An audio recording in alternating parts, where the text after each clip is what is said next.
Duct मतलब होता है खाली हॉलो स्ट्रक्चर बेटा अंदर का। तो अंदर का स्ट्रक्चर अगर खाली होगा तभी वहां से गैमीट्स ट्रेवल करके ओवम तक पहुंच पाएंगे और फर्टिलाइजेशन के बाद जाइगोट वहां से ट्रेवल होकर दूसरे साइड तक आ पाएगा। जो गैमीट साइज में छोटा होता है वही मोटाइल होता है, मतलब उसी में मूवमेंट हो सकता है। जो गैमीट साइज में बड़ा होता है उसमें मूवमेंट नहीं होता है। एक बार में एक मंथ में एक ही ओवरी ओवम को रिलीज करता है। अगर एक बार इसने किया है ओवम को रिलीज तो अगली बार ये करेगा।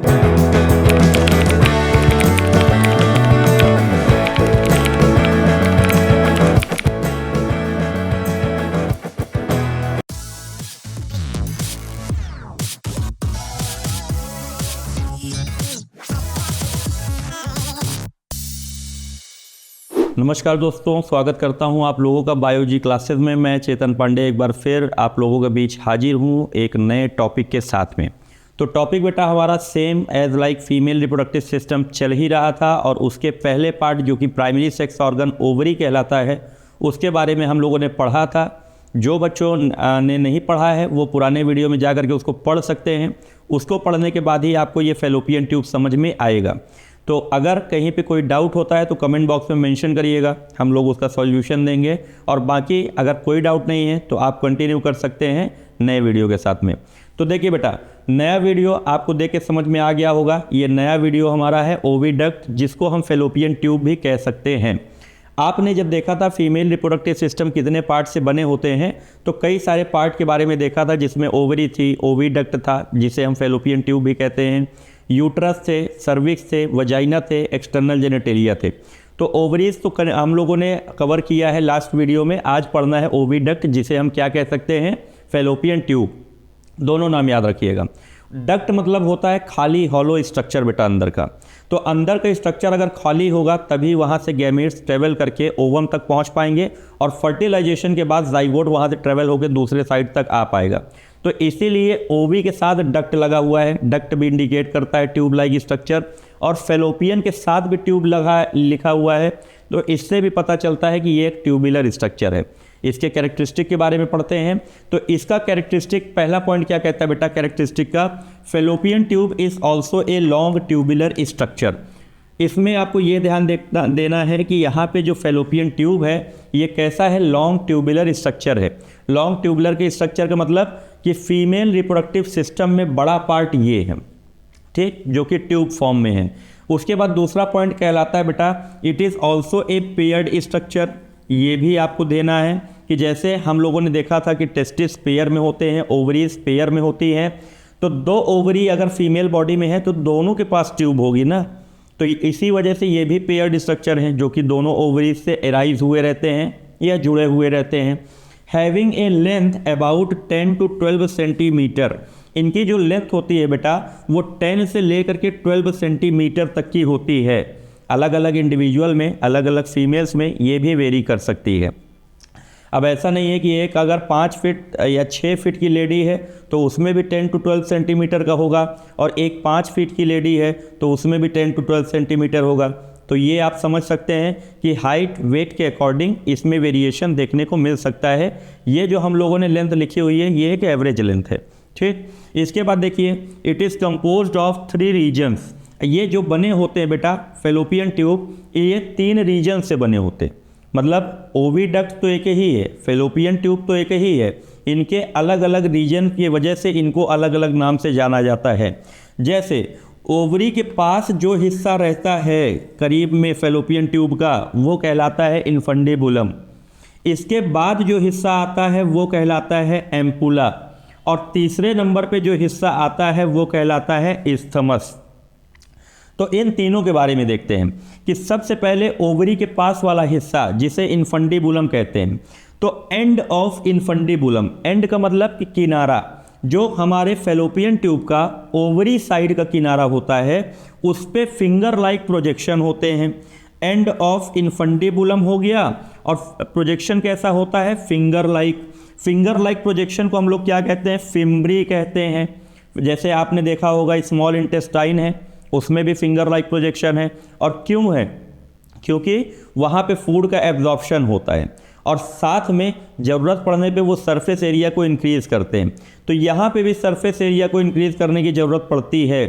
क्यों ज़रूरत पड़ेगी? क्योंकि ओवम को कलेक्ट करना है, ओवम का साइज़ बड़ा हो सकता है तो सरफेस एरिया को इंक्रीज़ करने की ज़रूरत पड़ेगी, इसलिए फिंगर लाइक प्रोजेक्शन प्रेजेंट है। और इस फिंगर लाइक प्रोजेक्शन को हम लोग फिम्बरी कहते हैं। और इस फिम्बरी की वजह से क्या हो सकता है? हेल्प इन कलेक्शन ऑफ ओवा और एग फ्रॉम द ओवरी। तो ओवरी में क्या बन रहा है? एग या ओवा बन रहा है, जिसे हम फीमेल गैमेट कहते हैं। इन्हीं का कलेक्शन होता है फिम्बरी के थ्रू, ताकि ओवरी में बनने वाला एग अब ओविडक्ट अगले पार्ट में आ सके। ठीक, इसके बाद ampulla. Ampulla is the site where fertilization takes place.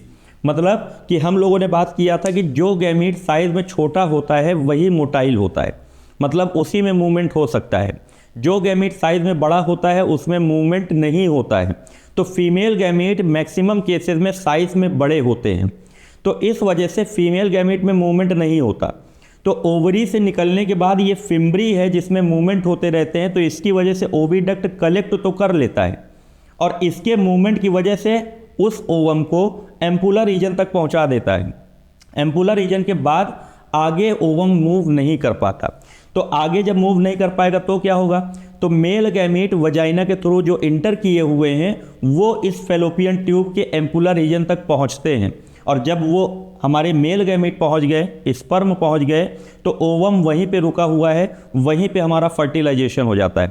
इसी वजह से ओविडक्ट या फेलोपियन ट्यूब का एम्पुला वाला रीजन में फर्टिलाइजेशन होता है, इसीलिए ampulla region site of fertilization कहलाता है। ये एक टर्निंग पॉइंट रहता है, मतलब टर्न जहाँ हुआ रहता है, इसी वजह से यहाँ पे मूवमेंट भी नहीं हो पाता।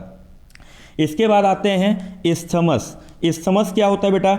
इस्थमस आपके ओविडक्ट का लास्ट पार्ट होता है, और ये किससे ज्वाइन हुआ रहता है? यूट्रस से। तो इसी की वजह से हमारा फेलोपियन ट्यूब हमारा जो होगा वो फेलोपियन ट्यूब यूट्रस से कनेक्ट होगा, ताकि फेलोपियन ट्यूब में फर्टिलाइज्ड एग जो हमारा है वो यूट्रस तक पहुंच जाए। यूट्रस को हिंदी में हम बच्चेदानी कह सकते हैं। बाकी का फर्दर डेवलपमेंट यूट्रस में होता है, तो फर्टिलाइजेशन के बाद चीज़ों को वहाँ पहुँचानी है। तो इस्थमस हमारे यूट्रस से जुड़ा होता है, ताकि फर्टिलाइज एग को यूट्रस में पहुँचाया जा सके। एक छोटा सा रफली डायग्राम बेटा हम लोग बनाते हैं कि जैसे देखिए, अगर ये हो गया हमारा क्या, ये ओवरीज हो गई, ये ओवरीज कुछ इस तरीके से हैं, ये पोर्शन हो गया, ये पोर्शन हो गया, और इस तरीके से जा करके इसमें फर्टिलाइजेशन होता है। ये कुछ इस तरीके का फीमेल रिप्रोडक्टिव सिस्टम आपको दिखेगा।